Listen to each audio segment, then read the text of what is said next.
Okay, this is faulty pump.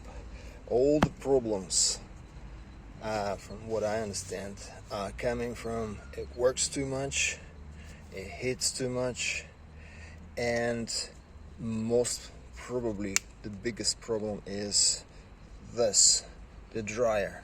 The stuff in the dryer gets clogged, it blocking the airway. This is the actually way out of the pump. This is the exhaust pipe that connects to the control valve and then goes to the tank. So if the stuff in there get clogged, rusted, and the air doesn't go out, the pump hits and it doesn't work properly. So it will, the days of this pump will be shorter.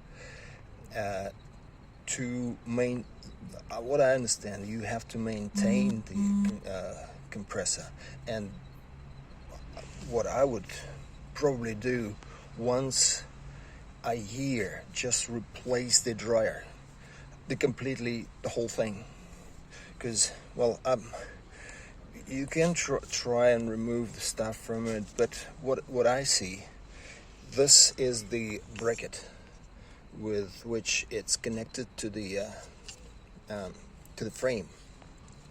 So without actually taking off the compressor, you could just go unscrew this, then twist it, remove it, put the new pipe and new dryer with all the stuff, the new stuff inside, and you absolutely sweet. This the dryer itself costs, I don't know what, $30, but that will save you so much time, and believe me, it's worth it.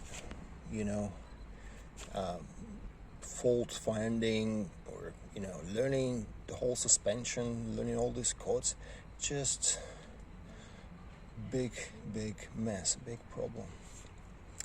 What I understand, just maintain this twice a year. Here in New Zealand, it's really humid during the winter, and this is why it's actually failed during the winter. I found it clogged and I found it rusty, and as I said, if I change it on a regular basis, I wouldn't have a problem with the compressor. This is what I believe. Thanks.